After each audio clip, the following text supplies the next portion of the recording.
الحمد لله حمدا كثيرا طيبا مباركا فيه، وأشهد أن لا إله إلا الله ولي الصالحين، وأشهد أن سيدنا محمدا عبده ورسوله. اللهم صل وسلم وزيد وبارك على سيدنا محمد سيد الأولين وسيد الآخرين، وعلى آله وأصحابه والتابعين لهم بإحسان إلى يوم الدين، وبعد. أوصيكم ونفسي بتقوى الله، فقد فاز المتقون. يا أيها الذين آمنوا اتقوا الله حق تقاته ولا تموتن إلا وأنتم مسلمون. Ndugu zangu wapenzi na wafuasi wa Bwana Mtume Muhammad, Mwenyezi Mungu Subhanahu wa Ta'ala kwa fadhila zake na utukufu wake ameweza kutujalia kukutana katika siku tukufu, si nyingine isipokuwa ni yaumul Jumua. Walillahi alhamdu, si kwa utashi wetu na wala si kwa akili zetu, isipokuwa ni kwa fadhila za Mola wetu mtukufu Allah Subhanahu wa Ta'ala. Lakini pia ametujalia tukiwa ndani ya mwezi mtukufu, mwezi wa Ramadhani. Walillahi alhamdu, na wengi miongoni mwetu tuliohudhuria katika ibada hii, lakini pia wengi miongoni mwetu tuliohudhuria katika sehemu tukufu, walillahi alhamdu, tupo ilhali katika kufunga mwezi mtukufu wa Ramadhani. Ni jambo kubwa miongoni katika mambo makubwa sana. Mwenyezi Mungu Subhanahu wa Ta'ala akikujalia na wewe kuwa ni miongoni katika watu ambaye ameudiriki mwezi mtukufu wa Ramadhani, lakini pia akawa yupo katika kufunga, ni jambo kubwa sana miongoni katika mambo makubwa sana. Na alhamdulillah, wako ndugu zetu ambao leo hii, ndugu zanguni, wametangulia katika makaburi, wametangulia mbele za haki, wametangulia mbele ya Allah Subhanahu wa Ta'ala. Mimi na wewe tuliopata fursa ya kuweza kutumia wakati huu, ni jambo kubwa sana miongoni katika mambo makubwa sana. Mola Subhanahu wa Ta'ala akakujalia wewe kuwa ni mtu ambaye imekudiriki Ramadhani, lakini ilipokudiriki Ramadhani alafu ukatenda yale ambayo yaliyokuwa mazuri, hakika wewe utakuwa ni mtu tamamu sana, lakini pia utakuwa ni mtu mweledi kwa kiasi kikubwa sana. Katika nukta hii, lakini pia katika wakati huu mchache, nataka nizungumze na nyie kuhusiana na gari letu hili ambalo ndani ya gari hii safari yetu itakuwa inaelekea ima kituo kikubwa, tutakuwa tunafika katika kituo cha Chalinze, lakini ndani yake humu wako watu wanawezekana wakashuka Ubungo, lakini pia inawezekana kuna mtu akashuka Kibaha. Namna gani watu hao wanaweza kushuka? Ndugu yangu, tega uzuri akili yako katika nukta hii iliyokuwa chache sana, lakini pia katika muda uliokuwa mchache sana. Nahitaji kusema na nyie ummati Muhammad sallallahu alayhi wasallama, ili tuweze kupata tanbih, lakini pia ili tuweze kupata mafundisho yaliyokuwa sahihi, na tuweze kutoka katika nukta moja kuelekea katika nukta nyingine. Na raha na utamu ya mwezi mtukufu wa Ramadhani ni pale ambapo Mtume Muhammad sallallahu alayhi wasallama alipokuwa akiutazama mwezi mtukufu wa Ramadhani, aliutazama kwa namna kubwa sana. Mimi na wewe tunatakiwa pia tuutazame mwezi mtukufu wa Ramadhani katika matarajio yaliyokuwa makubwa sana, kwani kubwa ni la'allakum tattaqun, ni kuja kuwa wacha Mungu. Hakuna jambo lingine, ni kuja kuwa mcha Mungu. Unakuwaje leo hii ndugu yangu? Mwenyezi Mungu Subhanahu wa Ta'ala amekubarikia leo ndani ya Ijumaa hii, Ijumaa ambayo ndugu yangu ukiitazama ndiyo Ijumaa ya kwanza katika mwezi mtukufu wa Ramadhani, ndugu zangu. Lakini pia ukiyatazama masiku, tayari masiku yamekuwa yanaondoka. Una kipi ambacho ulichokifanya cha kheri? Una jambo gani ndugu yangu umefungamana nalo hilo katika masala ya kheri? Au unafunga tu lakini uswali swala tano? Nukta hizi nahitaji mimi na nyie tuweze kupata faida. Tukitoka hapa Ramadhani, tujalie kuwa mimi na wewe tuingie katika daraja liliokuwa kubwa, daraja ambalo ni kuja kuwa sisi wacha Mungu, na ndiyo safari yetu itaishia pale Chalinze. Lakini kama vingine vona hivyo, maana yake inawezekana miongoni mwetu wakashuka Ubungo au mwingine yakashuka Kibaha, kwa sababu hatofikia lile lengo la kuwa la'allakum tattaqun, kuja kuwa mcha Mungu. Ndugu zangu, Mola subhanahu wa ta'ala kwa fadhila zake na utukufu wake, ukiyatazama ayyaman maadudat, masiku yenye idadi, leo hii kama tutahesabu, ndugu zanguni, utatazama kabisa na kuona kumbe 10 la mwanzo tayari linaanza kukimbia. 10 la mwanzo tayari linaanza kutukimbia mimi na wewe. Kama linaanza kutukimbia, lakini pia Mtume Muhammad sallallahu alayhi wasallama alipokuwa anaeleza kuhusiana na usiku ambao wa mwezi mtukufu wa Ramadhani, usiku ambao una kheri, una baraka nyingi sana. Ndugu yangu, ndani ya usiku huo ndio ulishughulika baada ya kuwa tayari umeshaftari, alhamdulillah. Ndugu yangu, ndio ukachukua simu yako ukaanza kumtafuta yule kimada, ukimtumia message, kwa maana ndio mnapeana habari. Ndugu yangu, bado hujaingia katika la'allakum tattaqun, kuja kuwa mcha Mungu. Na safari yako inawezekana ikawa mapema tu ukashuka Ubungo, Chalinze usifike, kwa sababu Mola subhanahu wa ta'ala anatuhitajia ndani ya mwezi mtukufu wa Ramadhani tuje kuwa wacha Mungu. Namna gani unatengeneza fursa yako ya kuwa mcha Mungu? Masahaba wa Bwana Mtume Muhammad, miongoni katika nukta ambazo walikuwa wakishughulika sana kwa namna kubwa sana, lakini pia walikuwa wakimuomba sana Mola wao subhanahu wa ta'ala, lakini pia walikuwa wakilia sana.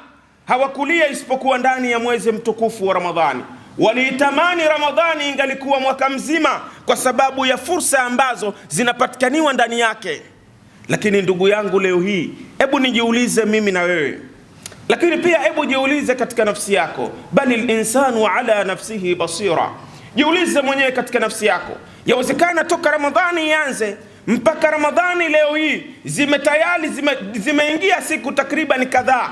Ndugu yangu, uliswali sunna ya tarawih au ndio ukimaliza kusali Isha unaondoka unakimbia unaenda kushughulika na masala mengine? Subhanallah, inna lillahi wa inna ilaihi rajiun. Mwezi mtukufu wa Ramadhani, ndugu yangu, kuna sunna ambayo ni muakkada kabisa, imepokelewa kwa Bwana Mtume Muhammad sallallahu alayhi wasallama. Ndugu zanguni, tunaikimbia sunna ya tarawihi, na ndiyo maana miongoni katika mambo ambayo leo hii dunia yetu huwa tunalalamika sana kwamba mambo kila siku yamekuwa magumu, mambo kila siku yamekuwa hayaendi, riziki hazifunguki. Lakini pia mbona watoto wangu hawanisikilii? Lakini pia watoto wangu mbona hawafunguki katika masala ya kiilmu? Ndugu yangu, sunna ya tarawihi ni sunna muakkada yenye kufungua mambo mengi sana ya kheri, yenye kufungua milango ya riziki, yenye kufungua milango ya baraka kutoka kwa Allah subhanahu wa ta'ala. Na ndiyo maana mtukufu wa daraja Mtume Muhammad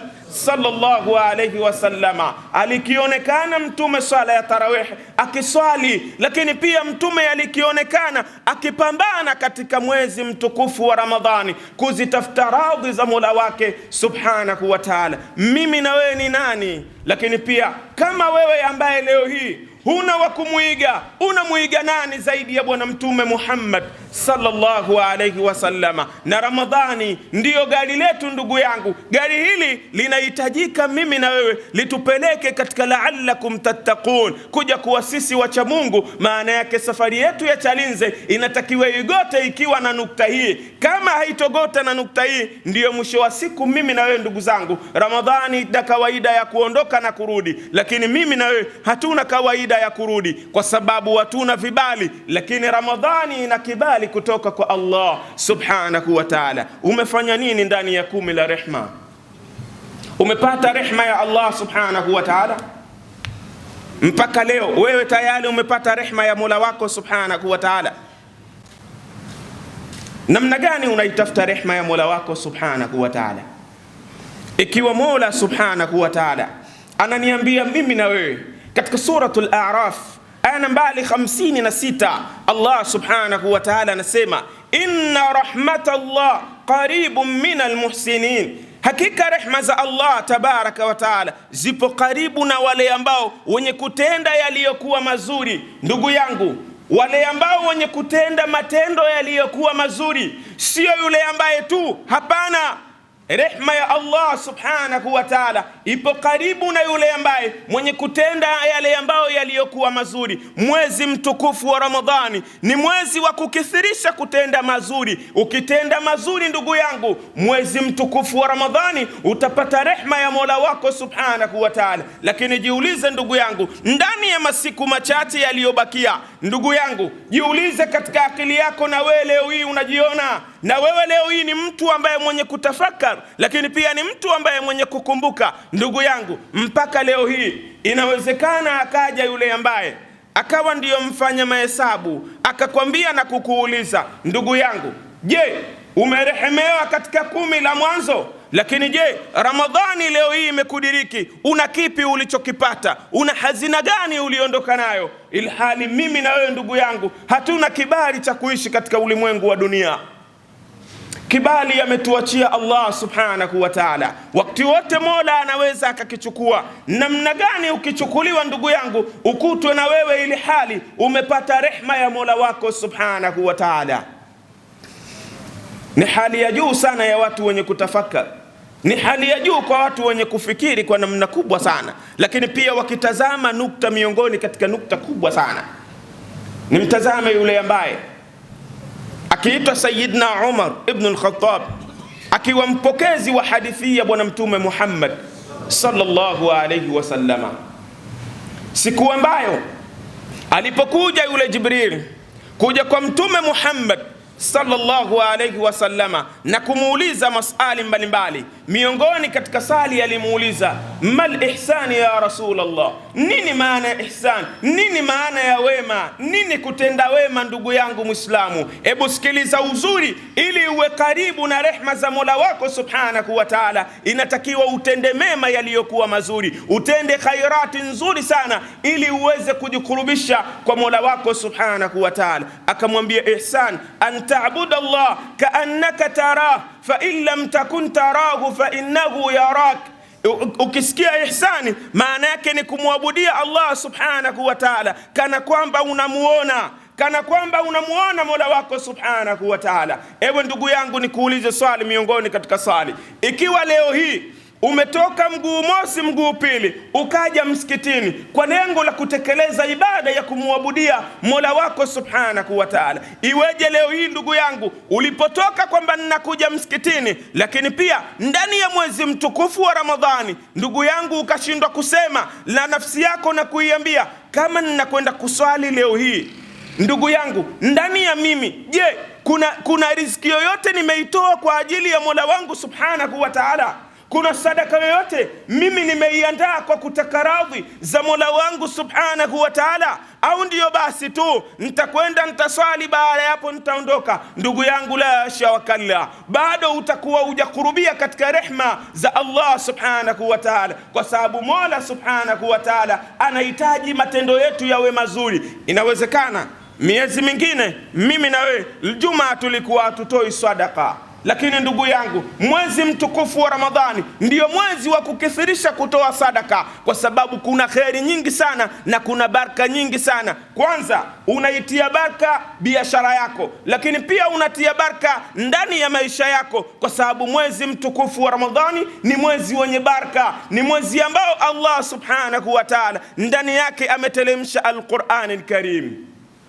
Ikiwa unamuogopa Mola wako subhanahu wa ta'ala na unamwabudia Mola wako subhanahu wa ta'ala, hebu jiulize katika akili yako ndugu yangu, uliwahi kumshika mkono sahiba wako baada ya kusali swala ya maghrib, maana yake ukaenda naye nyumbani kwenda kupata na iftari? Lakini je, ndugu yangu, ulipoingia msikitini, je, ulikuja na tende ukawapa watu nao wakafuturu ili wao upate sadaka? Lakini je, uliyatafuta maji ukawaekea ndugu zako nao pia katika kulainisha, imma katika kufungua, nawe pia upate baraka? Lakini pia ndugu yangu, je, kuna wajane na watoto yatima uliwahudhuria na kuwapa kile ambacho Allah subhanahu wa ta'ala amekufadhilisha?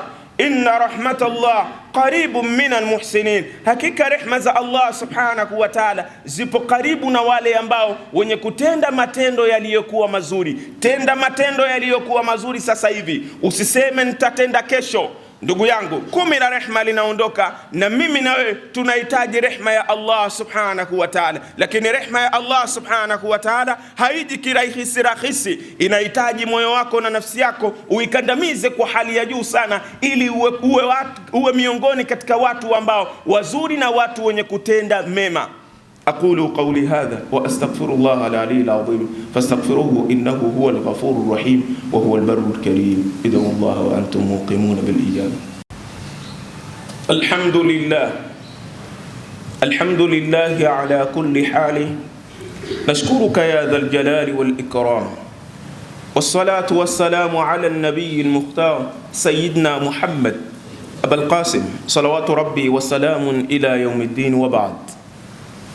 أوصيكم ونفسي بتقوى الله فقد فاز المتقون إن للمتقين مفازا. Ndugu zangu, niwahusie tena katika nukta ya pili kuhusiana na suala zima la kumcha Allah subhanahu wa ta'ala, ili tuweze kufanikiwa na tuweze kujiona watu ambao wazuri, lakini pia Mola subhanahu wa ta'ala mimi na nyie akatuandike katika daftari la watu wema, lakini pia daftari la watu wazuri. Ndugu zangu, kwa hakika gari letu ambalo mimi na wewe tumepanda linatuhitajia tufike katika safari yetu ya Chalinze.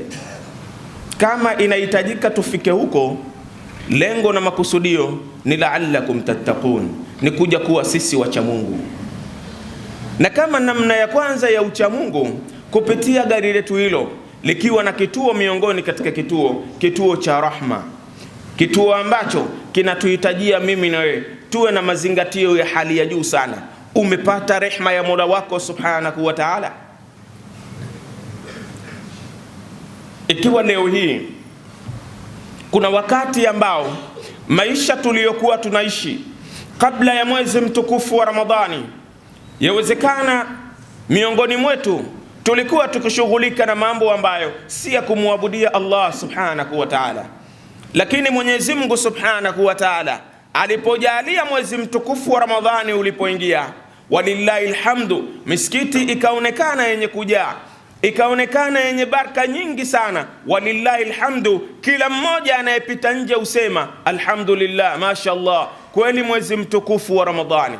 Maana yake sote tunaonekana tumeingia katika basi letu. Sasa hili basi letu hili, inawezekana yuko mtu akafika Chalinze, lakini pia inawezekana yuko mtu akashuka Ubungo au Kibaha, kwa sababu maisha baada ya Ramadhani.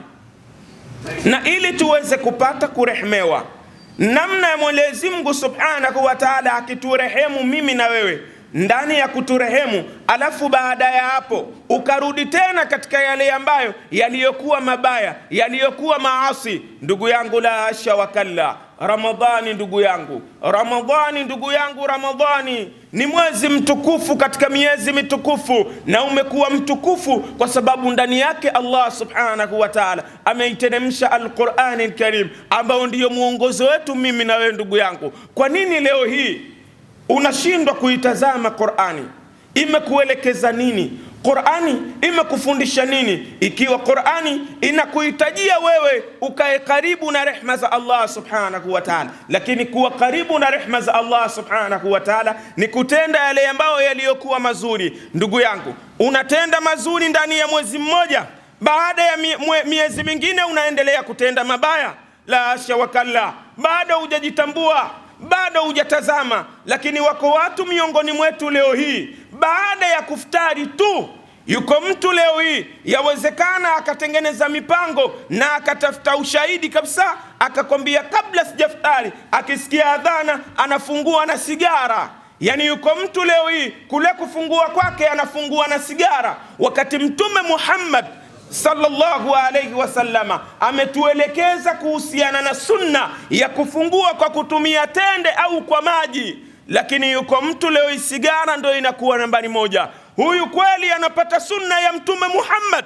La shawakalla, hawezi kupata sunna ya bwana Mtume Muhammad sallallahu alayhi wasallama. Lakini yuko miongoni mwetu naye pia anatafuta uchochoro wa kusema ala, kwa kuwa Ramadhani ni mchana, sasa usiku ngoja nifanye mambo mengine.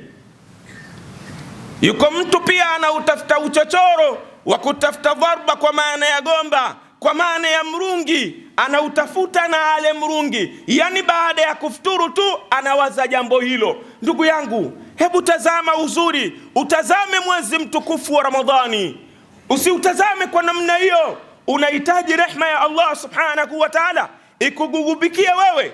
Wenzetu masahaba wa bwana Mtume Muhammad sallallahu alayhi wasallama, ilikuwa mchana wake unaonekana mzuri sana kuliko usiku wake, lakini pia usiku wake ulionekana mzuri sana kuliko mchana wake. Kwa namna gani? Alikuwa kila wakati moyo wake na nafsi yake, uso wake na macho yake yakionekana yakimbubujika machozi na kuhuzunika, akiiona siku moja imeondoka ili hali yeye hajatenda lolote miongoni katika kheri. Tena ndani ya mwezi mtukufu wa Ramadhani atajiuliza katika nafsi yake, mimi leo hii ndani ya Ramadhani hii ya kwanza Mwenyezi Mungu ameweza kunijalia nimesali sala 5, lakini je, nimemfuturisha yatima? Lakini je, nimefanya hii na hii, nimefanya sunna hii? Inatakiwa utazame kwa nukta hiyo. Ramadhani itazame katika mfumo huo, usiitazame Ramadhani katika mfumo wa kawaida, kwa sababu Ramadhani hii anayelipa ni Allah subhanahu wa ta'ala. Una uwezo wa kumshawishi Allah subhanahu wa ta'ala?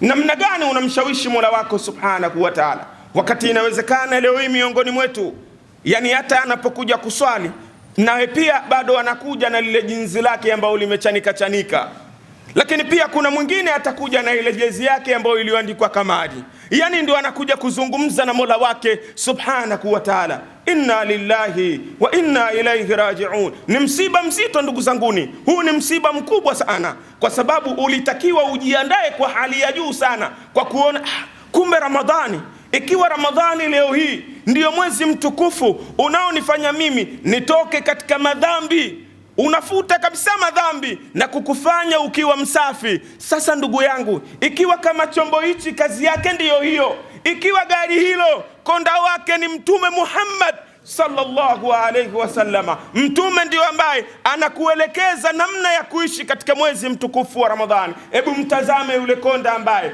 ukamwambia sina pesa na ushapanda gari lake, atakwambia shuka. Sasa hebu tazama, konda ndiyo bwana Mtume Muhammad sallallahu alayhi wasallama, alafu wewe unakwenda huna sunna ya Mtume Muhammad sallallahu alayhi wasallama. Itakuwaje kwako wewe? Itakuwa ni mashaka na mtihani wa hali ya juu sana, na mwisho wa siku inayokuja kutokea kila Ramadhani inayoingia na Ramadhani itakayotoka haitufikishi katika la'allakum tattaqun, kuja kuwa sisi wacha Mungu. Ndugu zangu, niwahusie pamoja na kuhusia nafsi yangu, nikiwa namaliza kwa kusema maneno ya Allah subhanahu wa ta'ala, wakati bado tunao, tunaweza kupambana kutafuta radhi za Allah subhanahu wa ta'ala, lakini pia tunaweza kutafuta rehma ya Mola wetu subhanahu wa ta'ala. Inawezekana katika mfumo wa kibinadamu shughuli zilikushika, ukasahaulika, ukapata mughafara, ukaghafirika. Unapopata jambo la Allah subhanahu wa ta'ala, unapopata maneno ya Allah subhanahu wa ta'ala, ndio ambayo yanakuzindua na kukutoa na kukupeleka katika hatua nyingine. Na ndio Mola subhanahu wa ta'ala anatuambia, la taqnatu min rahmatillah, usikate tamaa na rehma ya Mola wako subhanahu wa ta'ala. Unakataje tamaa na rehma ya Mola wako subhanahu wa ta'ala? Bado wakati tunao na tunaweza kutenda na tunaweza kubadilika. Kijana mwenzangu, ninakuhusia pamoja na kuhusia nafsi yangu, leo hii unahudhuria msikitini, lakini pia enyi ambao leo hii mnahudhuria ndani ya mwezi mtukufu wa Ramadhani, ikiwa kama hujui kuswali, watafute wajuzi wa kuelekeze namna ya kuswali. Isije ikawa unakuja msikitini ukawa unatoka hujaswali, unatoka umetupiwa sala yako usoni. Ukiwa jambo ulijui, watafute watu wakujuze. Lakini pia leo hii ndugu yangu, hebu kaa uhudhurie darsa. Unajiona we hujui kuswali, usiwe unakaa na jambo ulijui. Uislamu unatukataza kuwa mjinga. Uislamu unakataa watu wasio wajinga. Na ujinga ndugu yangu unatoka kwa kusoma. Usije ukakaa ukasema ngoja nikae tu nitaswali kwa mazoea. Unasaliji kwa mazoea? Swali kama vile ambavyo Mtume Muhammad sallallahu alayhi wasallama ametuelekeza. Ukiswali hivyo, lakini pia ukifunga hivyo Mtume alivyotuelekeza, ndio utapata rehma za Mola wako subhanahu wa ta'ala. Lakini pia nukta ya mwisho ya kutaka rehma za Allah subhanahu wa ta'ala, yawezekana mimi na nyie leo hii Mwenyezi Mungu ametujalia tayari unaishi katika maisha yako, lakini kumbuka una wazazi. Wazazi wako ulikwenda kuwatembelea hata siku moja ndani ya mwezi mtukufu wa Ramadhani na ukakaa nao ukaftari nao? Hebu watembelee wazazi wako, ukakae nao, uftari nao kwa pamoja na wazazi wako, na uwaambie wazazi, naomba mniombee Mungu. Wazazi wakikuombea Mungu, wallahi Allah anakubali maombi. Allah anakubali maombi ya mzazi. Lakini pia inaweza Mtume Muhammad sallallahu alayhi wasallam ametuelekeza ikhlasi 3 ukizisoma ni sawa sawa na msahafu mzima. Lakini pia ukamswalia Mtume ukasema kwa ajili ya wazazi wako, ndugu yangu, unapata baraka na unapata kheri nyingi sana, kwa sababu Allah subhanahu wa ta'ala ametuelekeza katika mfumo uliokuwa mzuri kuhusiana na wazazi wetu wawili. Unataka baraka, unataka rehma ya Allah subhanahu wa ta'ala ikukububujikie ndani ya mwezi mtukufu wa Ramadhani, ndugu yangu, ni kuwatazama wazazi wako katika macho mawili, lakini pia watazame katika jicho la 3. Usije leo hii ukamfuturisha mwingine, alafu mzazi wako kule kijijini eti yeye hana chochote. Ndugu yangu, la shawakalla, mtazame mzazi wako ili uweze kupata baraka na rehma za Allah subhanahu wa ta'ala. Mwenyezi Mungu subhanahu wa ta'ala atuongoze katika njia ya haki,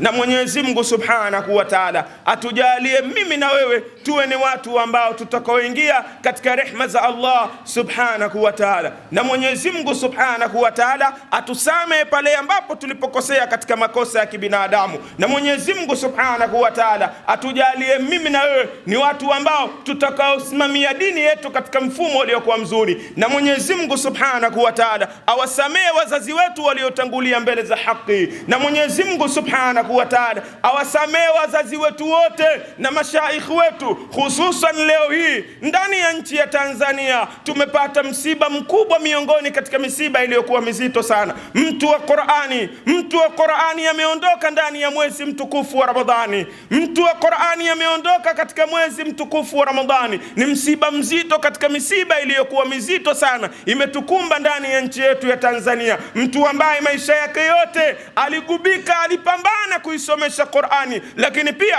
amemtoa mwana wa chuoni ambaye si mwingine ni Sheikh Walidi. Baba yake Sheikh Walidi, Sheikh Al-Hadi Omar, hatunaye tena. Inna lillahi wa inna ilaihi raji'un. Mwenyezi Mungu subhanahu wa ta'ala amemchukua mtu huyu wa Qur'ani. Mimi na wewe tuna yapi ambayo tunayatenda kwa ajili ya Mola wetu subhanahu wa ta'ala ili tuweze kupata rehma ya Allah subhanahu wa ta'ala? Inna Allaha wa malaikatahu yusalluna ala nabi يا أيها الذين آمنوا صلوا عليه وسلموا تسليما. اللهم صل وسلم على محمد. اللهم صل وسلم وزد وبارك على سيدنا محمد.